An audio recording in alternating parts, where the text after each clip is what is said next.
Stop doing time for photo collaborations which kill your photography business. Look, we all love a good TFP collab to test new gear or to try out a different lighting technique, but if you're handing over a full set of digitals or Polas, you are literally giving away your daily bread and butter. If you're wondering what a digital or a Pola is, let's clear that up first. Internationally, they're called digitals. Here in Spain and across Europe, everybody calls them Polaroids or simply Polas. The name Pola or Polaroid is a throwback to when agencies used physical Polaroid cameras to get instant, unedited photos of the model on the spot. Today we use modern cameras, but the rules are still exactly the same. Zero retouching, minimal makeup, basic clothes like a tank top and a pair of jeans or a solid color swimsuit, and a completely blank background. It's a raw, honest look at the model which agencies and clients demand. And because it's an industry requirement, creating these digital cards is a premium, paid service that studio photographers offer to earn a living.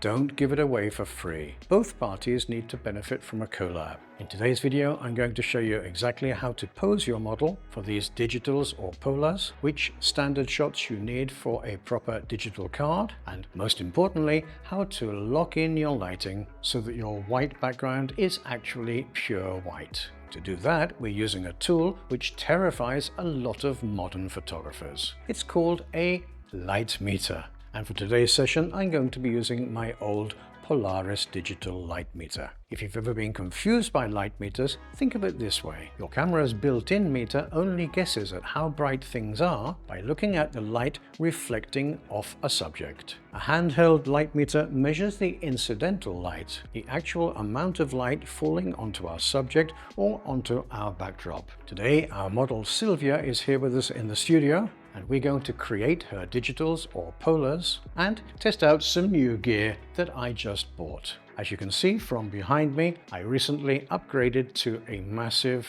Colorama super white continuous paper backdrop. It's 2.72 meters by 11 meters, so it's plenty big enough for most studio use cases. My old flimsy material backdrop stand immediately groaned and failed under the weight. So I had to order a heavy-duty stainless steel stand with a 3-meter top bar, and this one has spring-loaded sections. It goes all the way up to 2.80 meters, which is much more than what I need here in my small studio because my ceilings are extremely low at just 2 meters. By the way, I'll leave affiliate links in the description section down below if you want to get your hands on any of this gear. But here's the kicker. We aren't using any fancy lenses today. I'm shooting this entire session on my trusty 6-year-old Panasonic Lumix S5, paired with the basic 20 to 60mm f3.5 to f5.6 kit lens. With an old camera and a kit lens, it's more than enough. My camera settings for this session are going to be a shutter speed of 1/200th of a second, aperture of f5.6 and ISO 100.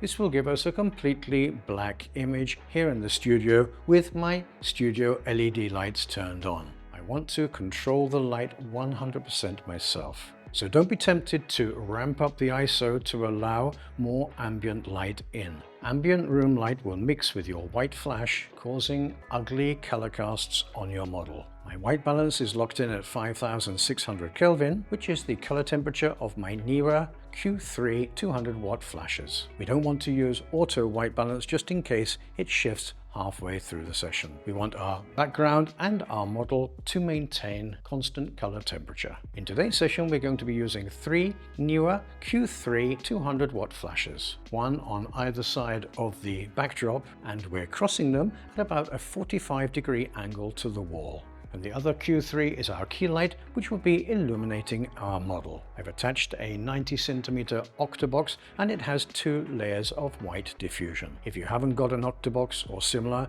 don't panic. You can use a cheap white shoot-through umbrella. We've positioned our key light in front of our model and as high as the ceiling will allow us, pointing down and at an angle of about 45 degrees to our subject. To get a pure white background, we want the light hitting the background to be at least 1 or 1.5 stops brighter than the light which is hitting our subject. So we have 2 lighting setups, one for the background and one for our subject. We need to measure them both. As the light hitting our model's face is measured at f5.6, I've measured the light on different parts of our backdrop, varying the intensity of the flashes until my light meter gave me a constant value of f10. And boom! Instant blown out pure white backdrop with 0 Photoshop required. With me here in the studio today is the sensational Sylvia. Hi Sylvia! Great to have you with us here in the studio. Thank you so much for being our model today. If you want to know more about Sylvia, you can check out her Instagram account, which you can see here on the screen.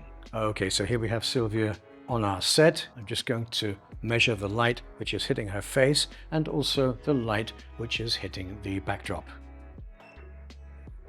And that's showing me f5.6, which is exactly what our camera is set to, f5.6. And now we're going to check the backdrop to see if that is that 1 or 1.5 stops at least higher than the light which is on Sylvia's face. And that's giving me f8 sometimes and f10 on other moments. So we have exactly what we're looking for, 1 to 1.5 stops overexposed than what it is on Sylvia's face. So in theory, when we connect all these flashes with the flash trigger, we're going to get a blown out white backdrop. So the first shot we're going to take is with all of our flashes turned off. Remember that we want to control 100% the light which is hitting our subject and which is hitting our background. So with our settings of f5.6, a shutter speed of 1/200th of a second and ISO 100, we should have an almost perfectly black image. So let's give it a try. And there you go, an almost perfectly black image, which means that we're controlling 100% the light which is going to hit our subject and our background. Okay, so now I'm going to turn the flash trigger on and let's do it again, and this time we should have a correctly exposed Sylvia as well as a blown out backdrop. Let's give it a try. After 3, 1, 2, 3. And there we go. Perfectly exposed Sylvia as well as the blown out backdrop. Now the only thing we have to bear in mind here is that there is some wraparound for many different reasons. One, because I can't move Sylvia any further forward, because if I do, then I'm on top of my camera and on top of my lights. I don't have any more space here in the studio. And 2, because of this incredibly low ceiling, which is making that flash bounce everywhere. And of course, it's also illuminating our subject. The ideal situation would be to move our subject further away from the backdrop and also move the camera further back and to work in a studio with a higher ceiling. Okay, so we're going to get started. We're going to take a series of different shots. We're going to take some head shots, some half body shots, and then some full body shots. When we do the full body shots, you'll notice that not everything is 100% blown out, but we'll be able to crop that and solve it. If there's a small piece which isn't blown out, we can solve that in post-production. The important thing here is that we don't retouch our model. So these headshots are going to be from here to about here. So let's get started.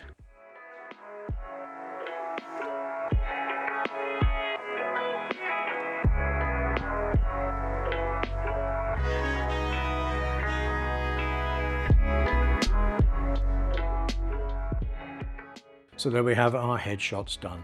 Okay, so now we're going to capture these half-body images, and Sylvia, as she moves, is going to move her arms and her shoulders, etc., to animate these images.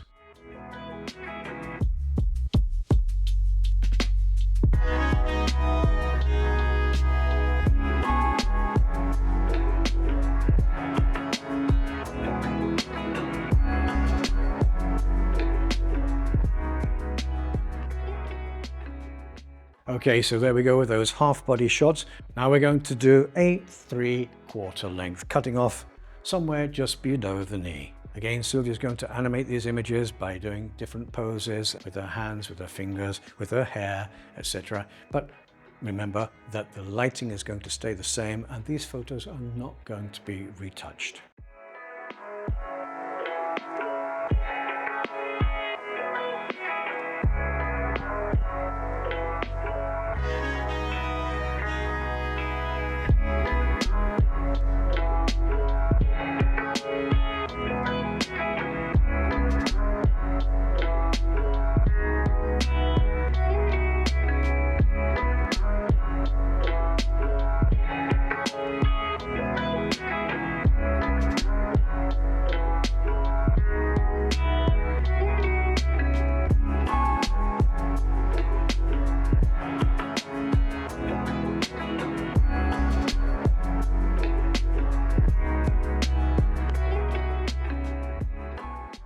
So as you can see, Sylvia has tied her hair back here, because if you have long hair for your digitals or for your Polas, you need to also have some images with your hair back so that the agency or the client can see the complete profile, the ears, the neck, the chin, etc., etc.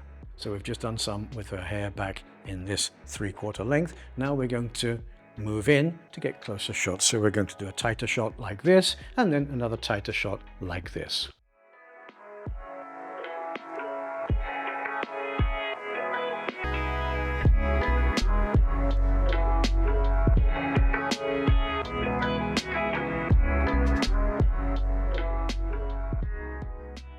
Okay, so there we have the tighter headshots. So we've got headshots with hair loose and headshots with hair tied back. So our agency and our client can see the actual profile of our model. Now what we're going to do is we're going to take some full length images. We're going to take them from the front, turning to the side, posing a little bit, putting the weight on our back leg, moving forward with our left leg, using our hands, touching our hair, and we want these images to be full body images, so we're going to get front, side and back. Okay, so one of the big problems that I have here in the studio then is this 2-meter ceiling, and even though Sylvia isn't the tallest person in the world, it's still difficult to get her framed between the top and the bottom as a full body shot. So I'm going to move my camera further back. I'll be out of shot, but Sylvia won't, okay? So hopefully like that, we're going to be able to get her right framed between the top and the bottom of this white continuous backdrop.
So there we go, we've done full body shots, we've done 3/4, and we've done headshots as well, with her hair down and also with her hair back. So we've got a great selection of photos for our digital or for our Polas.